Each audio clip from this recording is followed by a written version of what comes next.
สวัสดีครับท่านผู้ชมกลับมาพบกับรายการนี่แผ่นดินช่วงรู้กฎหมายได้ประโยชน์อีกครั้งนะครับวันนี้ผมพงษ์ธรเอกมณีรับหน้าที่เป็นผู้ดำเนินรายการครับวันนี้เราจะมาพูดคุยนะครับกันในตอนกฎหมายคุ้มครองแรงงานฉบับใหม่ครับทั้งนี้สืบเนื่องจากในปีพ.ศ. 2560เนี่ยฮะรัฐบาลนะครับได้มีการนำเสนอครับแก้ไขกฎหมายคุ้มครองแรงงานครับฉบับใหม่ครับถึง2ฉบับและฉบับแรกที่แก้ไขในปีนี้ได้มีการประกาศใช้บังคับแล้วครับโดยมีผลสดๆร้อนๆครับในวันที่1กันยายน2560ครับเราจะมาได้ศึกษาเรียนรู้กันครับว่ากฎหมายคุ้มครองแรงงาน2ฉบับนี้จะมีผลดีหรือผลเสียต่อประชาชนอย่างไรครับเราได้รับเกียรติจากท่านวิทยากรประจำรายการของเราครับคือท่านอาจารย์รุ่งโรจน์รื่นเรืองวงศ์ปัจจุบันท่านดำรงตำแหน่งผู้พิพากษาอาวุโสในศาลอุทธรณ์คดีชำนาญพิเศษครับจะมาให้ความรู้กับเราเหมือนเช่นเคยครับสวัสดีครับท่านอาจารย์สวัสดีครับท่านอาจารย์ครับปัจจุบันรัฐบาลเนี่ยและสภาเนี่ยได้ออกกฎหมายเยอะแยะมากมายเลยนะครับกฎหมายคุ้มครองแรงงานเนี่ยมีคู่กับประเทศเราเนี่ยมายาวนานแล้วใช่ไหมครับอาจารย์มายาวนานแล้วครับตอนนี้ที่ออก2ฉบับเลยเนี่ยติดกันเนี่ยอาจารย์ครับหลักการและเหตุผลเนี่ยในการออกผมขอเอาฉบับแรกก่อนที่ใช้บังคับแล้วนะครับอาจารย์หลักการเหตุผลนี่เป็นอย่างไรครับก็เหตุผลก็เนื่องจากตามที่เขาได้ระบุไว้นะครับก็คือฉบับที่6นะครับพระราชบัญญัติคุ้มครองแรงงานฉบับที่6ปีพ.ศ. 2560แต่จริงๆยังมีฉบับที่5ที่ใช้บังคับไปก่อนซึ่งเราได้พูดไปแล้วก็จะไม่มาพูดซ้ำนะครับซึ่งเหตุผลในการที่ประกาศแก้ใช้กฎหมายคุ้มครองแรงงานฉบับที่6ปี 2560ก็ได้ระบุเหตุผลว่าโดยที่พระราชบัญญัติคุ้มครองแรงงานปีพ.ศ. 2541ใช้บังคับมาเป็นเวลานานแล้วและมีบทบัญญัติบางประการไม่เหมาะสมกับสภาพการที่เปลี่ยนแปลงไปสมควรเพิ่มบทบัญญัติเกี่ยวกับการกำหนดอัตราค่าจ้างขั้นต่ำสำหรับลูกจ้างบางกลุ่มบางประเภทเช่นนักเรียนนักศึกษา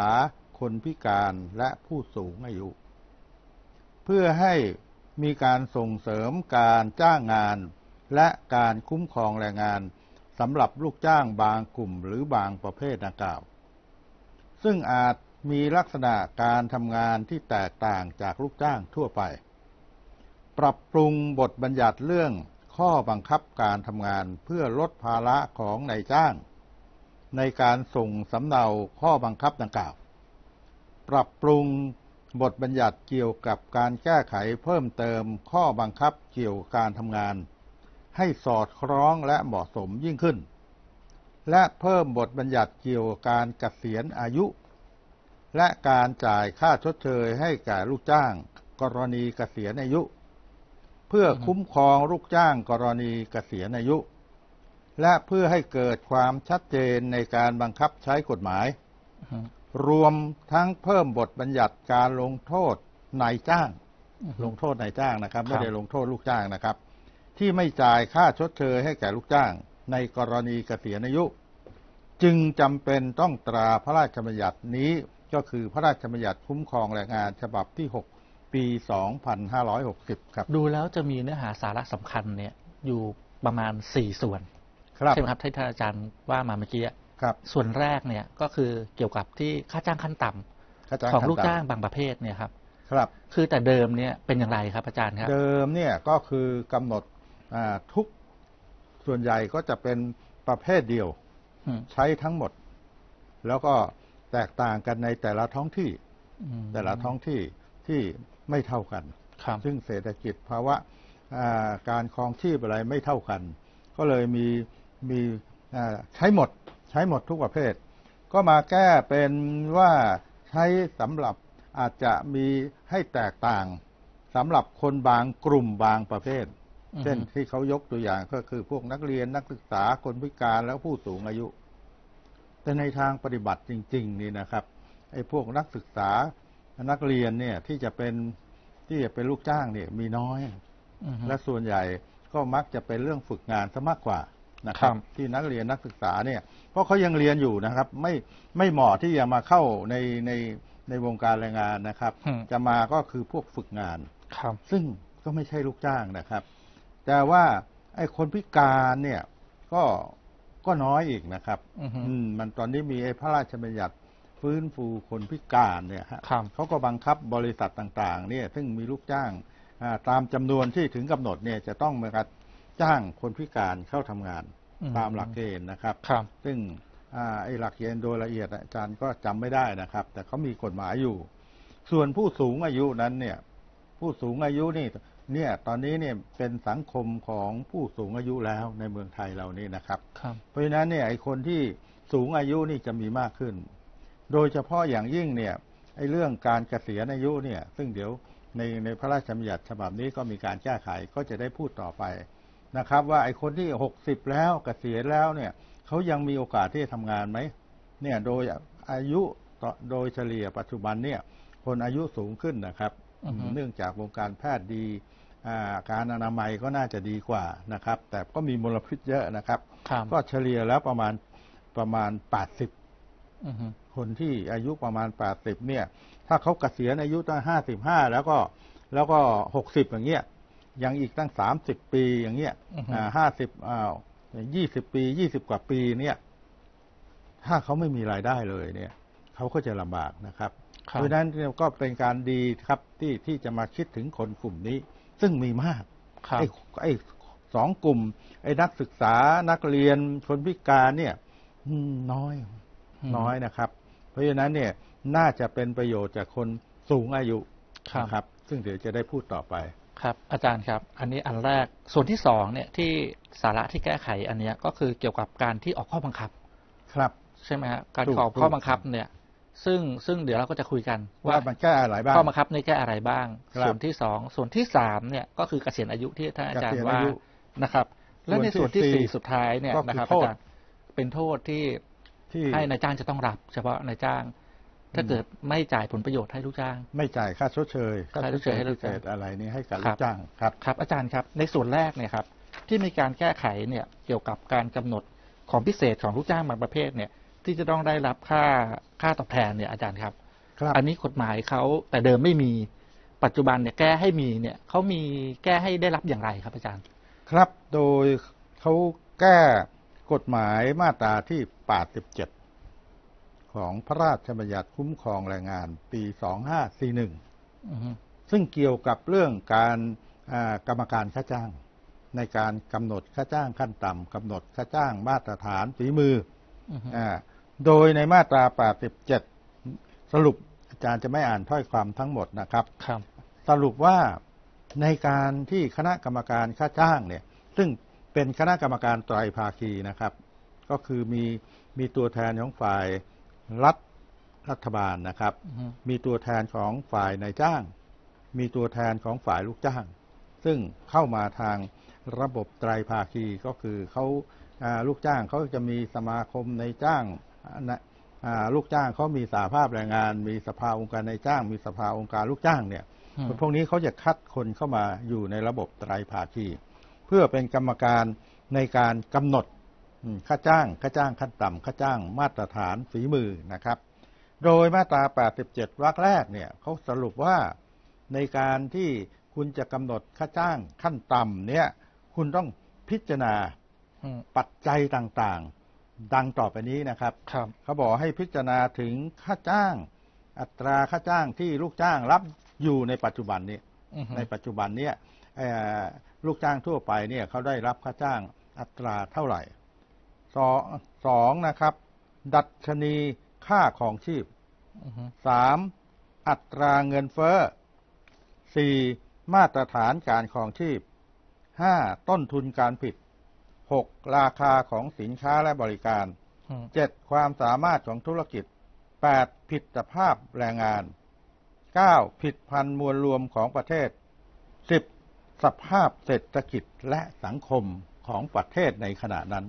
10อย่างนี้เนี่ยคณะกรรมการค่าจ้างเนี่ยเขาก็จะมาพิจารณาแล้วกำหนดอัตราค่าจ้างขั้นต่ำแล้วประกาศใช้ บังคับแก่นายจ้างลูกจ้างทั่วประเทศนะครับครับในส่วนนี้มันแตกต่างจากกฎหมายเดิมไหมครับอาจารย์กฎหมายเดิมก็มีเหมือนกันนะครับแต่ตอนนี้ดูเหมือนว่าเขากำหนดให้ชัดขึ้นเดิมก็มีอยู่แล้วครับซึ่งอันนี้จะใช้กับลูกจ้างทุกประเภทเลยทั่วประเทศเลยครับครับทุกประเภทด้วยทุกประเภทด้วยครับครับอาจารย์ไม่ว่าจะชั้นชาติเชื้อชาติใดมีคนชอบพูดกันว่าถ้าเป็นลูกจ้างชาวต่างประเทศนี่ก็จ้างต่ำกว่าไม่ใช่นะครับนี่ใช้ทั่วประเทศใช้กับไม่ว่าสัญชาติชายหรือหญิงไม่จำกัดเพศไม่จำกัดวัยไม่จำกัดสัญชาติไม่จำกัดศาสนานะครับ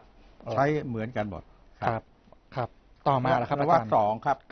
ว่าการพิจารณากำหนดอัตราค่าจ้างขั้นต่ำจะกำหนดให้ใช้เฉพาะกิจการบางกิจการ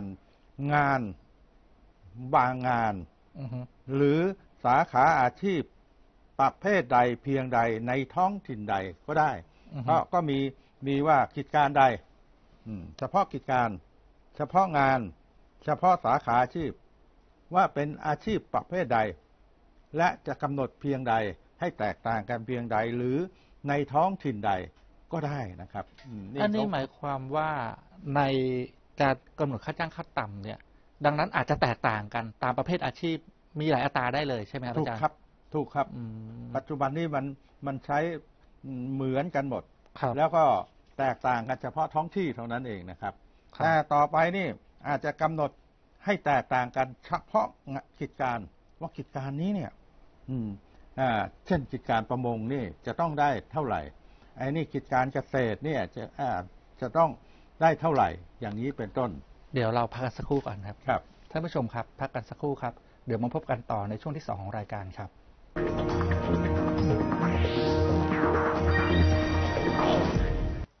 ขอบคุณนะคะที่ให้โอกาสคุณคิดว่าโอกาสมาจากไหน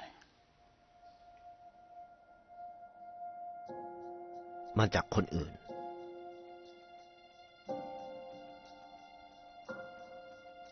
หรือมาจากตัวเราเองที่เข้าใจคนอื่นทำเพื่อคนอื่นและทำตัวเองให้เป็นคนที่มีค่า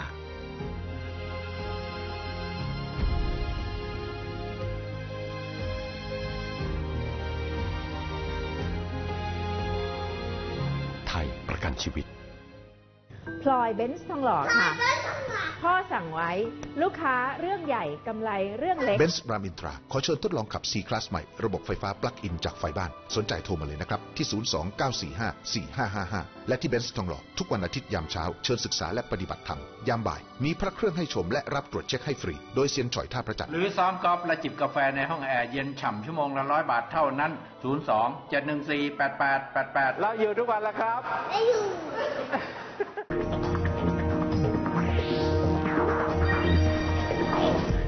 กลับเข้าสู่ช่วงที่2ของรายการครับท่านอาจารย์ครับเมื่อกี้เราคุยกันยังไม่จบครับเกี่ยวกับเรื่องอัตราค่าจ้างขั้นต่ำครับซึ่งแต่เดิมเนี่ยจะต้องมีการกำหนดนะฮะเป็นอัตราอาชีพทุกอาชีพเหมือนกันเป็นอัตราขั้นต่ำแต่แตกต่างกันด้วยที่พื้นที่ซึ่งกรุงเทพอาจจะได้มากกว่าที่ต่างจังหวัดเพราะว่าเศรษฐกิจที่นี่ดีกว่าค่าของชีพแพงกว่าครับแต่กฎหมายใหม่เนี่ยฉบับที่6พระราชบัญญัติคุ้มครองแรงงานนะครับที่มีผลใช้บังคับตั้งแต่1 กันยายนเนี่ยได้มีการเปลี่ยนแปลงแล้วว่ามีคณะกรรมการเนี่ยอาจจะกำหนดให้มีความแตกต่างกันได้ในอาชีพนะครับอาจจะอยู่ในกรุงเทพเนี่ยก็ไม่อาจจะมีอัตราค่าจ้างขั้นต่ำก็อาจจะมีหลายอัตราเพราะว่าอย่างอาชีพวิศวกรเนี่ยอาจจะได้มากกว่าเป็นต้นเพราะว่าเขามีความรู้ความสามารถมากกว่าหรือเทคโนโลยีบางอย่างเนี่ยฮะที่มีความรู้ทางด้านเทคโนโลยีอะไรนี่อาจจะได้มากกว่าเป็นต้นซึ่งอาจารย์เห็นว่าประเด็นนี้มีความเหมาะสมไหมฮะที่แก้กฎหมายอย่างนี้น่าจะเหมาะสมครับเพราะว่าถ้าไปถือเอาท้องที่เท่านั้นเนี่ยมันหยาบเกินไปอย่างเช่นท้องที่แม่ฮ่องสอนนี่อาจจะถือว่าเป็นเศรษฐกิจแต่ตอนนี้ก็ราคาก็แพงแล้วนะแต่สมัยก่อนนี่ก็ค่อนข้างจะถูกนะครับบางพื้นที่นี่ซึ่งจังหวัดน่านอย่างเงี้ยซึ่งเขาอยู่กันอย่างสงบแล้วก็ค่าครองชีพก็ยังไม่สูงเท่ากับใน ในจังหวัดที่เจริญก็อาจจะได้น้อย แต่สมมุติว่าเขาเกิดเป็นวิศวกรอย่างเงี้ยเกิดเป็นสาขาวิชาชีพที่ต้องใช้ความรู้ความสามารถที่อยู่ในท้องที่นั้นเนี่ยเขาก็อาจจะกำหนดให้สูงกว่าในท้องที่นั้นก็ได้นะครับเป็นต้นนะครับ ดังนั้นการแก้กฎหมายนี้น่าจะเป็นประโยชน์ต่อลูกจ้างเป็นประโยชน์กับลูกจ้างนะครับครับอาจารย์ครับแล้วต่อมาในมาตรานี้มีการแก้สาระอะไรไหมครับยังมีในวรรคที่2เมื่อกี้วรรค2วรรค3เขาบอกว่าเพื่อเป็นการส่งเสริมการจ้างงานและคุ้มครองการทำงานสำหรับลูกจ้างบางกลุ่มหรือบางประเภทคุ้มครองเพื่อส่งเสริมหรือคุ้มครองลูกจ้างบางกลุ่มบางประเภทนะครับคณะกรรมการค่าจ้างอาจจะพิจารณากำหนดอัตราค่าจ้างขั้นต่ำที่แตกต่างจากที่กำหนดในวรรค2แตกต่างกันเพื่อใช้สำหรับลูกจ้างกลุ่มนั้นหรือประเภทนั้นในกิจการ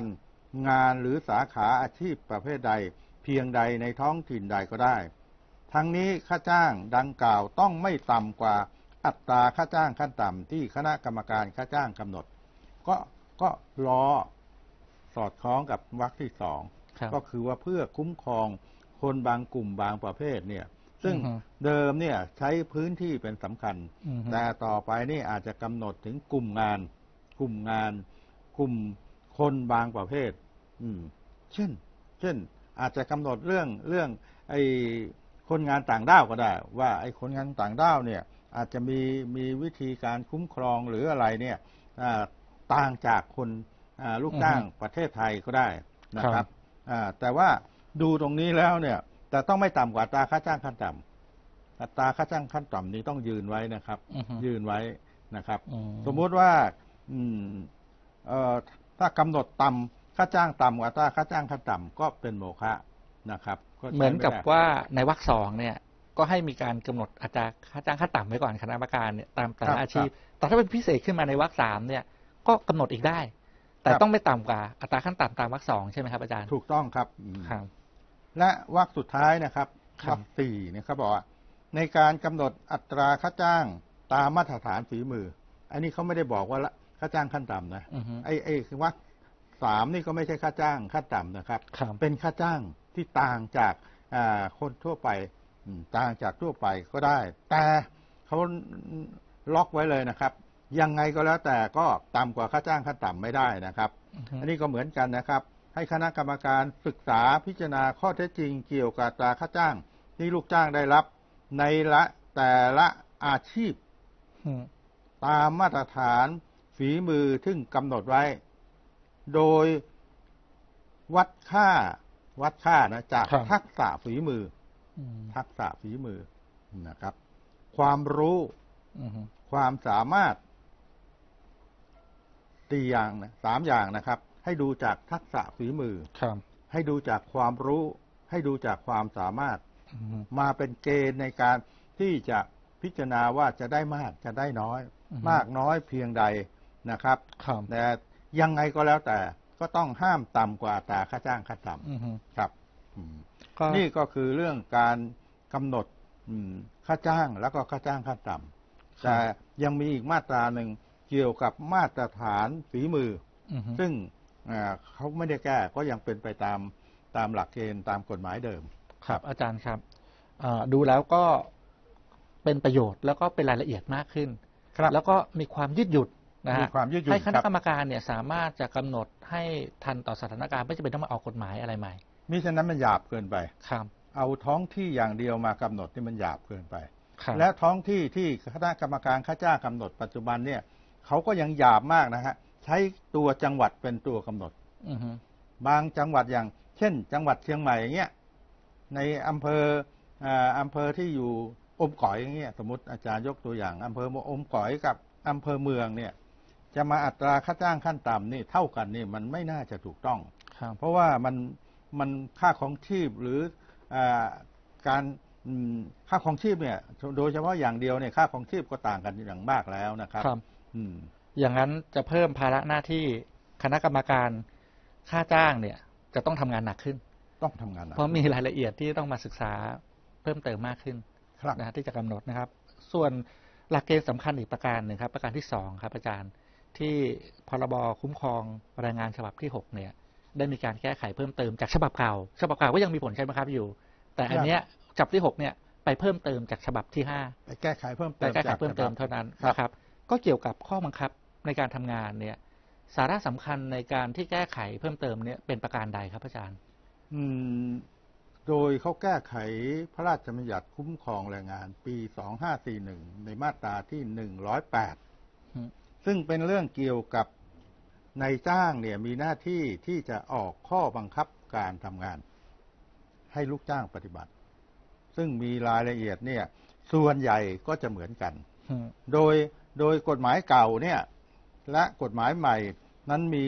ผลเหมือนกันก็คือว่าให้นายจ้างซึ่งมีลูกจ้างตั้งแต่10 คนขึ้นไปครับครับ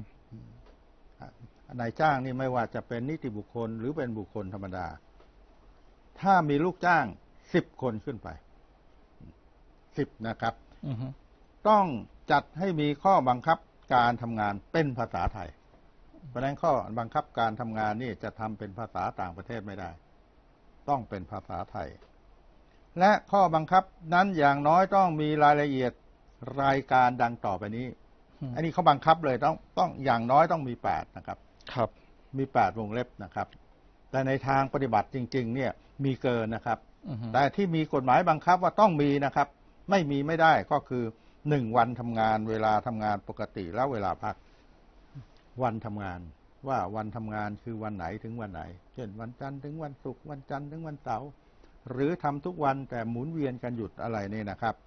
เวลาทำงานมีเวลาทำงานตั้งแต่เมื่อไหร่ถึงเมื่อไหร่ซึ่งกฎหมายบอกว่าจะต้องกำหนดเวลาเริ่มต้นและสิ้นสุดนะครับว่าเริ่ม8 โมงไปสิ้นสุดเอาตอน5 โมงเย็นอย่างนี้เริ่ม7 โมงจะไปสิ้นสุดเอาบ่าย 3หรือไปสิ้นสุดเอาบ่าย 4อะไรเนี่ยฮะซึ่งกฎหมายเขาบอกวันหนึ่งนี่ทำได้ไม่เกิน8 ชั่วโมงนะครับไม่เกิน8 ชั่วโมงถ้าจะทำเกิน8 ชั่วโมงนี่ต้องไปตกลงกับลูกจ้างนะครับแต่เมื่อรวมแล้วสัปดาห์หนึ่งก็ต้องไม่เกิน48 ชั่วโมงนะครับและเวลาพักนี่ก็ต้องกำหนดว่าระหว่างที่ทำงานอยู่ต้องจัดให้เขามีเวลาพักรวมแล้วไม่น้อยกว่าวันละ1 ชั่วโมงอาจจะพักครั้งเดียวหรือหลายครั้งก็ได้อันนี้คือข้อวงเล็บ1ครับวงเล็บที่2วันหยุดและหลักเกณฑ์การหยุดซึ่งในวันหยุดในกฎหมายนี่มีอยู่3 ประเภทนะครับก็คือวันหยุดประจำสัปดาห์วันหยุดตามประเพณีและวันหยุดพักผ่อนประจำปีก็ต้องกำหนดว่าวันหยุดประจำสัปดาห์นี่หยุดวันไหนหยุดวันอาทิตย์หรือวันหยุดวันเสาร์อาทิตย์วันหยุดตามประเพณีนี่ปีละต้องไม่น้อยกว่า13 วันคุณจะหยุดวันไหนได้บ้างคุณก็ต้องกำหนดลงไปแล้ววันหยุดพักผ่อนประจำปีก็คือทำงานมาครบปีนี่เขาก็มีสิทธิ์ที่จะหยุดนะครับแล้วก็มีสิทธิ์ที่จะได้หยุดไม่น้อยกว่า6 วันทำงานไม่น้อยกว่าปีละ6 วันทำงานนะครับอาจารย์จะพูดย่อๆเท่านั้นเองนะครับและ3หลักเกณฑ์การทำงานล่วงเวลาและการทำงานในวันหยุดก็คือว่าในวันหยุดแล้วเราให้มาทำงานในเวลาปกติเขาเรียกทำงานในวันหยุดแล้ววันธรรมดาเราให้ทำงานเกินเวลาหรือนอกเวลาทำงานเขาเรียกทำล่วงเวลาซึ่งต้องกำหนดให้ชัดเจนว่าหลักเกณฑ์ในการหยุดเป็นยังไงส่วนใหญ่ก็จะเป็นไปตามพระราชบัญญัติคุ้มครองแรงงานก็คือมาตราที่24มาตรา25และมาตราที่61 62เป็นต้นนะครับหลักเกณฑ์เนี่ยอาจารย์อย่างที่ว่าเนี่ยก็รวมถึงจะต้องได้ค่าจ้างเท่าไหร่อะไรด้วยหรือเปล่าครับอาจารย์ถูกต้องครับอาจารย์ถูกต้องครับ4วันและสถานที่จ่ายค่าจ้างค่าล่วงเวลาค่าทำงานหยุดและค่าล่วงเวลาในวันหยุดก็คือหลักเกณฑ์ว่าคุณจะจ่ายที่ไหนและคุณจะจ่ายเมื่อไหร่นะครับอย่างน้อยในมาตรา70นี่เขาบอกเดือนหนึ่งต้องจ่ายไม่น้อยกว่า1 ครั้งนะครับ5วันลาและหลักเกณฑ์การลาซึ่งการลาตามพระราชบัญญัติคุ้มครองแรงงานเนี่ยมีอยู่6 ประเภทนะครับอาจารย์ก็จะพูดสั้นๆนะครับว่ามีลาป่วย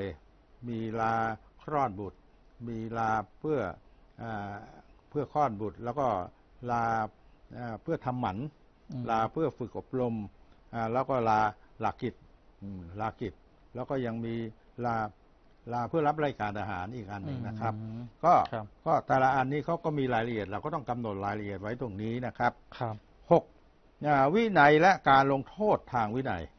ว่าลูกจ้างนี่เขามีวินัยที่ห้ามทำหรือต้องทำอะไรต่างๆอะไรบ้างถ้าไม่ทำก็จะถูกลงโทษทางวินัยอะไรบ้างเช่นลงโทษเตือนเป็นหนังสือพักงานไม่จ่ายค่าจ้างหรือเลิกจ้างอะไรเป็นต้นก็ต้องระบุไว้7การร้องทุกข์ ก็คือคนที่ถูกลงโทษนะครับเขาไม่พอใจ หรือไอ้ที่ถูกลงโทษอาจจะหนักไป หรือว่าเขาไม่ผิดไปลงโทษเขานี่เขาก็มีสิทธิ์ที่จะร้องทุกข์มีสิทธิอุทธรณ์นะครับซึ่งเขาก็จะมีหลักเกณฑ์การร้องทุกข์การอุทธรณ์ว่าจะต้องไปร้องไปที่ใครอย่างไรนะครับและข้อ 8 การเลิกจ้างค่าชดเชยและค่าชดเชยพิเศษซึ่งในบริษัทก็ต้องบอกว่าเกษียณอายุเท่าไหร่เลิกจ้างเมื่อไหร่เลิกจ้างแล้วต้องจ่ายอะไรไม่จ่ายอะไรอย่างนี้นะครับเขาก็จะเขียนเอาไว้ซึ่งใน8อย่างนี้เนี่ยใน8อย่างนี้เนี่ยในพระราชบัญญัติคุ้มครองฉบับที่6นี่ก็มีแก้อยู่เรื่องหนึ่งก็คือเรื่องค่าชดเชยนะครับค่าชดเชยกับการเลิกจ้างตามวงเล็บ8นะครับก็คือเรื่องการเกษียณอายุซึ่งรายละเอียดเดี๋ยวจะว่าต่อไปครับอาจารย์ครับคือในเนี้ยฉบับเก่าก็มีเหมือนกันใช่ไหมครับมีเหมือนกันไอ้นี่มีเหมือนกันเลยไม่ได้แก้ไขจากไม่ได้แก้ไขครับครับอาจารย์ครับตรงนี้ไม่ได้แก้ไขเลยครับเดี๋ยวเราพักกันสักครู่ครับท่านผู้ชมครับพักกันสักครู่ครับเดี๋ยวมาพบกันต่อในช่วงสุดท้ายของรายการครับ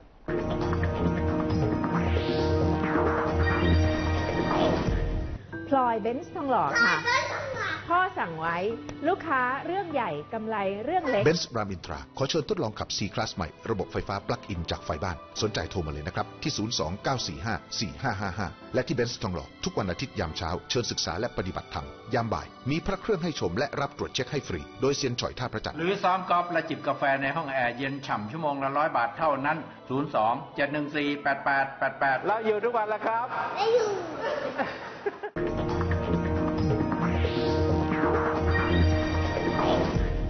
กลับเข้าสู่ช่วงสุดท้ายของรายการครับท่านอาจารย์ครับเมื่อกี้ของเราเนี่ยได้คุยกันไปตอนที่เกี่ยวกับเรื่องข้อบังคับนะฮะซึ่งกฎหมายเนี่ยได้แก้ไขใหม่แต่ที่เรากล่าวไว้ว่าในข้อบังคับเนี่ยจะต้องระบุอย่างน้อย8อย่างที่ท่านอาจารย์บอกไปตอนที่แล้วเนี่ยครับ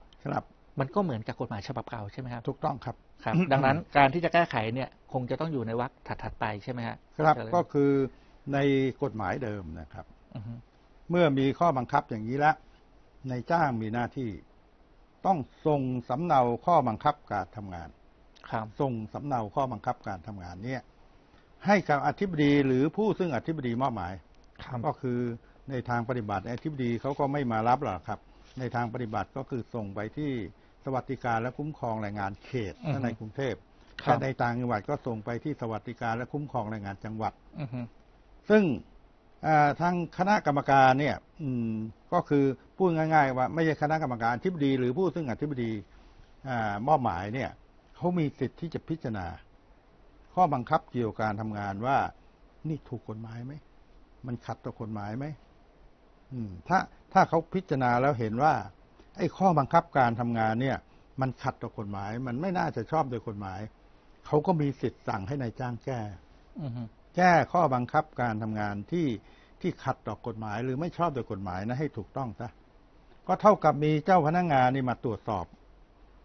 อบไอ้ระเบียบเนี่ยแน่นอนไม่ใช่ระเบียบก็อันเดียวกันนะฮะข้อบังคับการทำงานนี่ว่าถูกไหมว่าถูกไหมเท่ากับมีคนกลั่นกรองแล้วเจ้าพนักงานแรงงานนั้นเนี่ยพนักงานตรวจแรงงานนั้นเนี่ยเขาก็เป็นคนกลางเขาเป็นเจ้าหน้าที่ที่มีความรู้นายจ้างเนี่ยบางครั้งเนี่ยเขาก็อาจจะเผลอเขาอาจจะไม่รอบคอบเขาอาจจะออกข้อบังคับที่มันขัดต่อกฎหมายก็มีคนเช็คมีคนตรวจมีคนกลั่นกรองซึ่งก็น่าจะเป็นสิ่งดีในความเห็นของผมในความเห็นของอาจารย์ว่าเป็นสิ่งที่ดีแต่กฎหมายมาแก้ครับว่าไม่ต้องส่งแล้วปัจจุบันไม่ต้องส่งสำเนาให้กับอธิบดีหรือผู้ซึ่งอธิบดีมอบหมายภายใน7 วันนะสมัยก่อนใน7 วันต้องส่งแล้วครับผมจำได้เรื่องนี้เราเคยคุยกันในรายการนี้ถูกต้องครับกฎหมายข้อนี้ฮะมีการแก้ไขแล้วในประกาศของคณะคมช.ถูกครับมาตรา44ครับนะฮะแก้ในส่วนนี้ไปแล้วครับคือแต่เดิมเนี่ยซึ่งประกาศใช้ประมาณเดือนเมษายน2560นี่เองนะครับอาจารย์แต่ก่อนเป็นอย่างที่อาจารย์ว่ามันต้องมีการกลั่นกรองก็แก้ไขไปว่าไม่ต้องมีการกลั่นกรองอย่างที่ท่านอาจารย์บอกเมื่อกี้ซึ่งอาจารย์ก็บอกว่าครับแล้วก็น่าเสียดายในจุดนี้ไปแต่แก้เสียดายครับแล้วอาจารย์ก็เสียดายนะครับว่ากฎหมายนี้เนี่ยไม่น่าจะแก้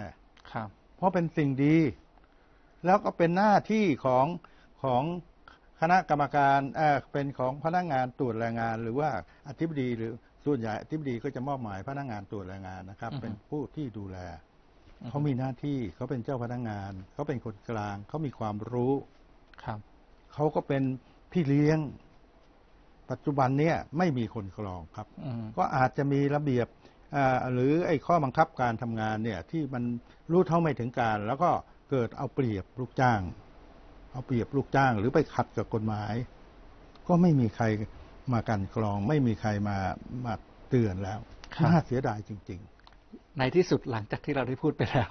และวันที่31 สิงหาคม 2510ก็ประกาศใหม่ก็ยังไม่มีการแก้เหมือนเดิมในจุดที่เราอยากให้แก้ถูกครับก็ยังเหมือนเดิมอยู่ครับแล้วในกฎหมายฉบับนี้นี่ก็แก้เฉพาะตรงนี้เท่านั้นเองครับอย่างนั้นดูแล้วเนี่ยก็เหมือนไม่ได้แก้อะไรนับจากเดือนเมษายน 2560 เป็นต้นมาเกี่ยวกับมาตราไม่ได้แก้ครับเท่ากับไม่ได้แก้อะไรเท่ากับไม่ได้แก้แต่จะไปอ้างนะฮะในนี้เขาอ้างว่าเป็นภาระของนายจ้างเนี่ยลดภาระของนายจ้างที่จะต้องส่งสำเนาเนี่ยนะครับในความเห็นส่วนตัวไม่น่าจะเป็นภาระนะครับมันน่าจะเป็นหน้าที่ของเขาเลยนะครับว่าเมื่อเขาจะออกระเบียบข้อบังคับในการทำงานมาใช้กับลูกจ้างของตนเนี่ยซึ่งจะต้องเป็นไปตามกฎหมายระเบียบนั้นต้องเป็นไปตามกฎหมาย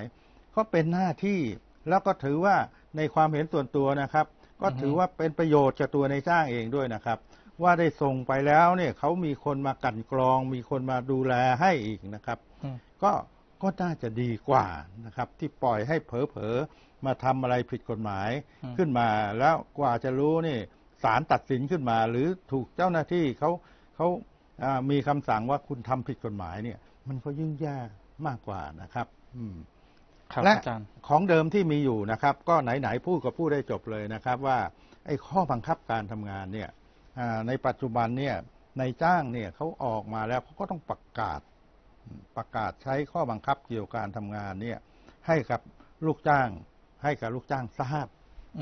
ประกาศให้ทราบไม่ใช่บอกว่าปิดประตูตีแมวมาถึงออกอะไรแล้วก็งุบงิบไม่ให้เขารู้เลยต้องให้เขารู้นะครับและกฎหมายก็ยังบอกว่าคุณต้องเผยแพร่นะเผยแพร่ก็คือให้ความรู้ว่าไอ้นี่หมายความว่ายังไงอะไรยังไงแล้วต้องติดประกาศข้อบังคับเกี่ยวกับการทำงานณที่เปิดเผยณสถานที่ทำงานของลูกจ้างและเพิ่มเติมโดยวิธีการทางอิเล็กทรอนิกส์ด้วยก็ได้อันนี้เพิ่มนะครับตรงไอ้นี่เดิมไม่มีนะครับเพิ่มเติมโดยวิธีการอิเล็กทรอนิกส์ได้ด้วยนะครับเพื่อลูกจ้างได้ทราบและเข้าถึงได้โดยสะดวกอันนี้เหมือนเดิมอันนี้มันเพิ่มมานิดหนึ่งครับเพิ่มไอ้เรื่องวิธีการทางอิเล็กทรอนิกส์นะครับซึ่งไม่มีก็ได้เพราะไม่ได้บังคับครับใช่ไหมฮะเพราะส่วนใหญ่นายจ้างเนี่ยที่เป็นบริษัทใหญ่ๆเนี่ย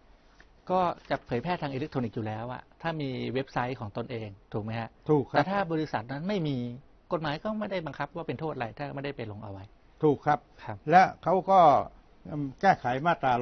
110ครับ110ก็คือการแก้ไขข้อบังคับเกี่ยวกับการทำงานที่นายจ้างประกาศใช้ตามมาตรา108ให้นายจ้างประกาศข้อบังคับที่มีการแก้ไขเพิ่มเติมและให้นำมาตรา108วรรค2และวรรค3มาใช้โดยอนุโลมก็ที่พูดไปเมื่อกี้นะครับว่านายจ้างเนี่ยถ้าเขาแก้ไขข้อบังคับการทำงานแล้วเนี่ยเขาก็ต้องประกาศไอ้ข้อบังคับการทำงานที่แก้ไขไว้ในที่ทำงานในที่เปิดเผยที่สามารถที่ลูกจ้างทราบได้และเข้าใจได้โดยง่ายนะครับแล้วก็ต้องเผยแพร่ตามวรรค3นะครับเผยแพร่ทำความเข้าใจให้แก่ลูกจ้างอันนี้ก็ตามหลักการเดิมเหมือนกันหลักการเดิมครับผมหลักการเดิมแต่ที่มันแก้ก็คือเพราะว่าเขาแก้ไอ้มาตรา108เนี่ยนะครับเขาก็เลยต้องแก้ไขมาตรา110นี่ซึ่งเป็นเรื่องแก้ไขเพิ่มเติมข้อบังคับการทำงานให้มันสอดคล้องกันครับอาจารย์ครับประการที่2ไปแล้วประการที่3อาจารย์ในสาระสำคัญที่แก้ไขฉบับนี้เกี่ยวกับการเกษียณอายุงานนะครับอาจารย์เราคงมีเวลาพูดไม่ทันนะครับเรื่องการเกษียณอายุเพราะเป็นเรื่องใหญ่ครับดังนั้นเนี่ยเดี๋ยวเรามาสรุปรวมว่าการแก้กฎหมายเนี่ย2 ฉบับอาจารย์ซึ่งเราคงจะต้องพูดคุยกันหลายๆตอนนะฮะเพราะว่า ถ้าเราจะเข้าใจแต่กฎหมายใหม่เนี่ยโดยไม่มีพื้นเดิมเนี่ยมันเป็นการยากที่จะไม่เข้าใจครับอาจารย์ครับตอนนี้กฎหมายฉบับนี้ที่เราพูดเนี่ยมีแก้ไขอยู่4อยากให้อาจารย์พออธิบายคร่าวๆครับถึงกฎหมายฉบับที่เป็นร่างครับที่กำลังจะออกเนี่ยอาจารย์ว่ามันมีสาระเกี่ยวกับอะไรบ้างกฎหมายก็คือน่าจะเป็นฉบับที่7ครับตอนนี้ก็เข้าสภาไปแล้วครม.ได้อนุมัติไปแล้วครับก็น่าจะเป็นฉบับที่7ซึ่งก็คงออกมาใช้เร็วๆนี้นะครับก็มีสาระสำคัญแก้ถึง20มาตราในพออาจารย์ขอใช้คำว่าร่างฉบับที่7ก็แล้วกันนะครับก็แก้อยู่20มาตราที่สำคัญก็มีการเพิ่มคำว่าเงินทดแทนเงินค่าตอบแทนมีแก้เรื่องการเลิกสัญญาจ้างมีการเพิ่มเรื่องการลาหยุดการลากิจมีเพิ่มเรื่องลาคลอดบุตรมีเพิ่มเรื่องการเขาเรียกว่าโอนนายจ้างเปลี่ยนแปลงตัวนายจ้างมีการเพิ่มเรื่องการหยุดกิจการชั่วคราวมีการเพิ่มมาเรื่องการย้ายสถานที่ทำงานและก็มีเรื่องค่าชดเชยที่เพิ่มจากถ้าเดิมมี300วันนี่สูงสุดก็มีทำงาน20ปีขึ้นไปนี่อาจจะได้ถึง400วันได้ถึง400วันอันนี้แล้วก็มีเพิ่มโทษต่างๆให้มันเหมาะสมกับเรื่องที่แก้ไขในเรื่องที่แก้ไขต่างๆนี่ให้สอดคล้องกันก็ประมาณ20มาตรานะครับดังนั้นตามฉบับที่7เนี่ยมีเนื้อหามากกว่าฉบับที่6อีกเยอะมากครับแล้วก็เป็นเรื่องที่น่าจะเป็นประโยชน์นะฮะที่ลูกจ้างเนี่ยจะได้รับเพิ่มเติมจากกฎหมายเก่าอย่างมากเลยถูกต้องครับนะครับส่วนผลกระทบเนี่ยที่ในลูกจ้างได้รับประโยชน์มากเนี่ยจะเป็นผลร้ายต่อนายจ้างประการใดและจะเป็นผลกระทบกลับมาย้อนมาถึงเป็นผลกระทบด้านลบกับลูกจ้างอีกหรือไม่เนี่ยเราคงจะได้พูดคุยกันในตอนต่อๆไปถูกต้องซึ่งเกี่ยวกับเรื่องนี้คงจะมีหลายตอนฮะสำหรับวันนี้ครับอาจารย์เวลาของรายการเราก็หมดแล้วครับแล้วครั้งหน้าเราคงมาคุยกันต่อครับวันนี้ต้องกราบขอบพระคุณท่านอาจารย์เป็นอย่างสูงครับที่กรุณาให้ความรู้กับเรานะครับท่านผู้ชมครับวันนี้เวลาของรายการเราก็หมดลงอีกแล้วครับท่านผู้ชมสามารถติดตามชมรายการนี้แผ่นดินได้เป็นประจำทุกวันจันทร์ถึงวันศุกร์เวลา 19.30 ถึง 20.30 นาฬิกานะครับทางช่อง Tuition TN2 สำหรับวันนี้กระผมและท่านอาจารย์รุ่งโรจน์ขอกราบลาท่านผู้ชมไปก่อนครับสวัสดีครับ